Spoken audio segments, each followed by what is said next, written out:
Olá pessoal, graça e paz a todos. Bem-vindos à nossa escola bíblica. Como você deve saber, o tema de nossos estudos neste trimestre é a doutrina de Deus.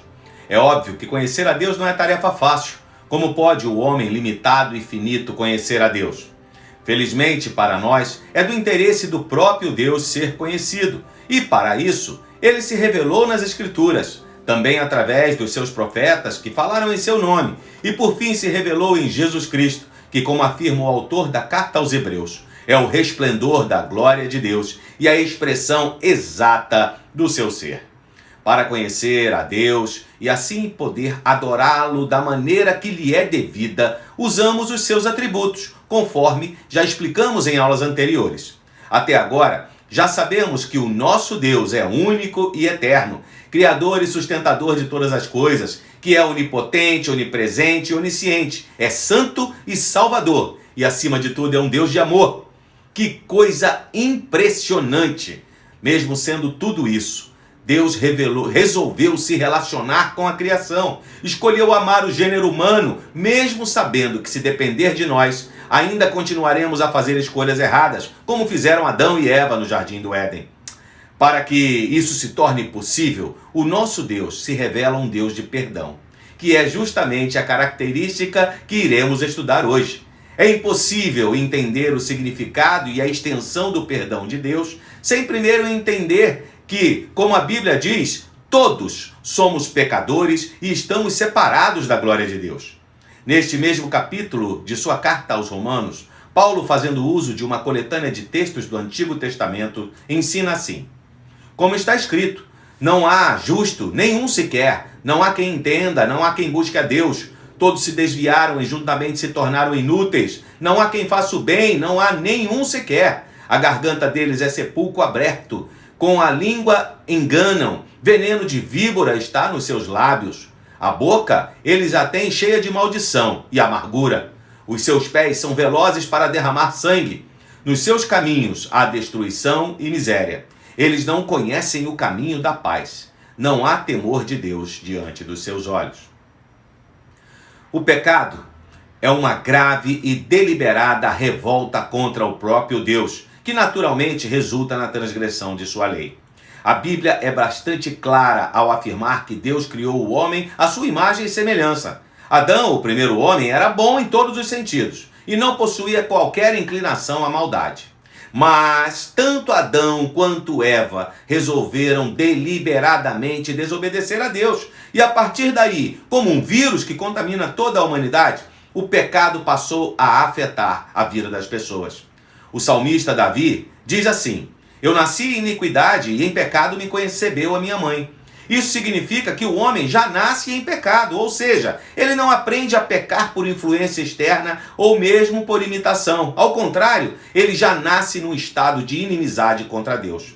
Ao longo de sua existência, o homem peca de diversas maneiras e sentidos, tanto interiormente, pensamentos perversos, cobiça, etc., como exteriormente, furto, roubo, mentira, homicídios. Peca tanto por seus pensamentos como por obras, palavras ou por omissão, ao se fazer indiferente à injustiça e à maldade. Segundo a Bíblia, a principal consequência do pecado é a morte. Não só a morte física, mas também a morte espiritual. Pois, sendo santo, justo e bom, Deus não pode fechar os olhos para o pecado. Sua justiça requer que todos os pecados sejam punidos. Tendo isso em mente, agora somos capazes de compreender os conceitos de graça e misericórdia que Paulo traduz assim: porque o salário do pecado é a morte, mas o dom gratuito de Deus é a vida eterna em Cristo Jesus, nosso Senhor. Longe de Deus, estamos mortos, e o pecado mata tudo mesmo. Mata os sonhos, os negócios, destrói as famílias e afeta os homens de Deus. E afasta os homens de Deus. Mas em sua graça e misericórdia, Deus nos deu vida em Jesus, como o apóstolo Paulo continua a explicar. Ele lhes deu vida quando vocês estavam mortos em suas transgressões e pecados, nos quais vocês andaram noutro tempo, segundo o curso desse mundo, segundo o príncipe da potestade do ar, do espírito que agora atua nos filhos da desobediência. Entre eles também nós todos andamos no passado, segundo as inclinações da nossa carne, fazendo a vontade da carne e dos pensamentos. E éramos por natureza filhos da ira, como também os demais. Mas Deus, sendo rico em misericórdia, por causa do grande amor com que nos amou, e estando nós mortos em nossas transgressões, nos deu vida juntamente com Cristo. Pela graça vocês são salvos, e juntamente com ele nos ressuscitou, e com ele nos fez assentar nas regiões celestiais em Cristo Jesus.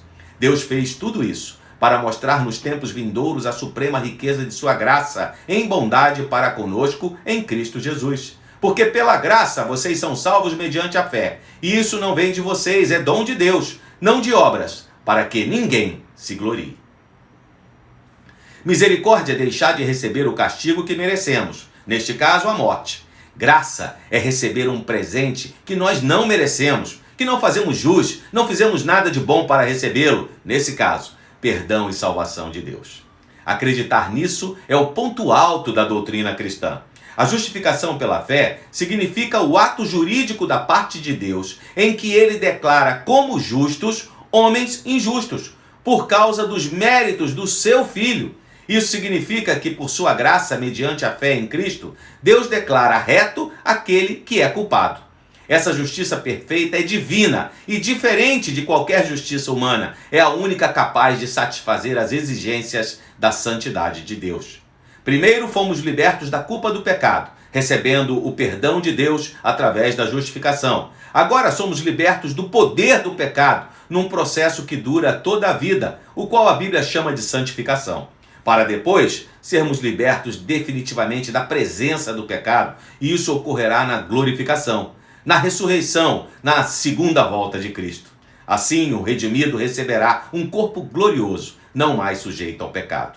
Eu e você ainda pecamos, ainda fazemos escolhas que não agradam a Deus, mas isso é eventual. Alguém que tenha sido regenerado pelo Espírito Santo de Deus não vive uma vida de pecado, como Paulo vai explicar detalhadamente no capítulo 6 da carta que escreveu aos Romanos.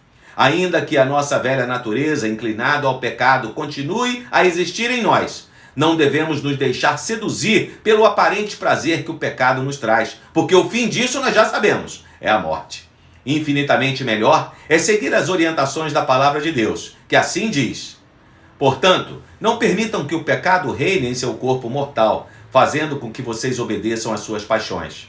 Também não ofereçam os membros do corpo ao pecado como instrumentos de justiça, mas, como pessoas que passaram da morte para a vida, ofereçam a si mesmos a Deus e ofereçam os seus membros a Deus como instrumentos de justiça, porque o pecado não terá domínio sobre vocês, pois vocês não estão debaixo da lei, e sim da graça. Mesmo ainda possuindo a velha natureza pecaminosa, o cristão genuíno não vive uma vida segundo os padrões do pecado.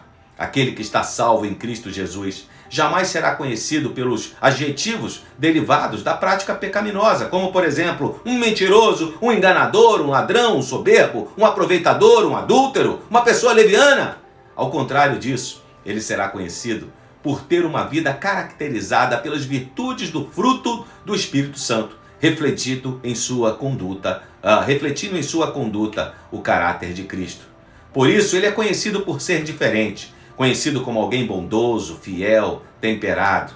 É através da obra do Espírito Santo que somos conduzidos à santificação e que alcançamos a vitória sobre o pecado. Muito bem, pessoal. Chegamos assim ao final de mais um estudo bíblico. Eu espero que você tenha gostado. Espero, acima de tudo, que você já tenha tido essa experiência maravilhosa de perdão e salvação que só o Senhor Jesus pode nos oferecer. Se tem dúvidas a esse respeito, você pode entrar em contato conosco através do telefone que aparece aqui na tela. Nós teremos imensa satisfação em ajudá-lo. Muito obrigado por sua companhia. Se foi abençoado, deixe o seu like e compartilhe esse vídeo com parentes e amigos. Que as bênçãos do Senhor Jesus estejam sobre você e toda a sua família. Até a próxima, pessoal!